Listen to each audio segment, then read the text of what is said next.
আজকে সবজি রান্না করেছি। সবজি একদম নিরামিষ সবজি রান্না করেছি। কয়েক ধরনের সবজি নিয়ে তারপরে সেটা নিরামিষভাবে রান্না করেছি। কিভাবে রান্না করেছি অবশ্যই আপনারা প্রথম থেকে শেষ পর্যন্ত দেখবেন, তাহলে বুঝতে পারবেন। আর যদি ভালো লাগে তো একটা লাইক বা একটা কমেন্ট অবশ্যই আপনারা একটু কষ্ট করে করবেন। আসসালামু আলাইকুম, রান্নাঘর থেকে সবাইকে স্বাগতম। আশা করি আল্লাহর রহমতে আপনারা সবাই ভালো আছেন। আজকে আমি একটা প্যানে তেল দিয়ে দিয়েছি, তারপরে তার মধ্যে পেঁয়াজ কুচি দিয়েছি। আজকে আমার বাসায় টমেটো ছিল না, এই জন্য দিতে পারিনি। টমেটো ছাড়া আজকে নিরামিষ তরকারিটা রান্না করেছি। তো আজকে তারপরে দিয়েছি আদা রসুনের পেস্ট দিয়েছি। এরপর ভালোভাবে একটু নেড়ে চেড়ে নেব। ভালোভাবে নেড়ে চেড়ে তারপরও কিন্তু আমি যে আজকে আমার বাসায় টমেটো ছিল না, এই জন্য কিন্তু অনেক মজা হয়েছে।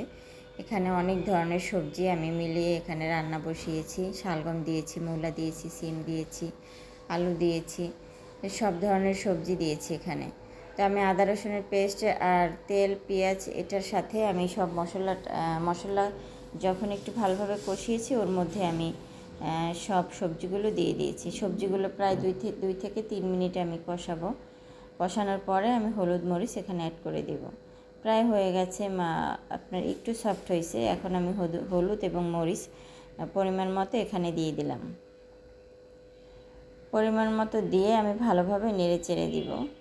আসলে সবজিটা আমার অনেক পছন্দের খাবার। অনেক আগে একদমই সবজি খেতাম না, পছন্দ করতাম না। মানুষ যত দিন যায় ততই সব জিনিস আসলে মানুষ পছন্দ করে। যেমন আগে একদমই সবজির কথা শুনতেও পারতাম না, সবজি পছন্দ করা তো দূরের কথা থাক।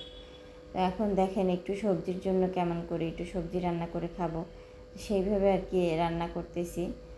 তো যাই হোক, আমার প্রায় কষানোটা হয়ে গেছে, দেখতেই পাইতেছেন। আমি ভালোভাবে একটু কষিয়ে নিচ্ছি, কারণ এখানে শালগম আছে, এটা সেদ্ধ না হইলে আবার ভালো লাগবে না।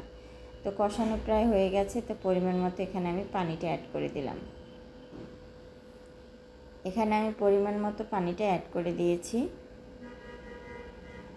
এখন আমি একটা ঢাকনা দিয়ে রাখবো। এখানে ঢাকনা দিয়ে আমি 5 মিনিটের মতো জাল করব। তবে জালটা একদম অল্প জাল দিব, মানে যাতে এটা সিদ্ধ হয়ে যায়। দেখেন আমার রান্নাটা প্রায় কিন্তু হয়ে গেছে, ঝোলটা একদম ঘন হয়ে গেছে। তো আমি এভাবেই আসলে নিরামিষটা রান্না করেছি। এর মধ্যে তেমন কিছুই মশলা ইউজ করা হয়নি।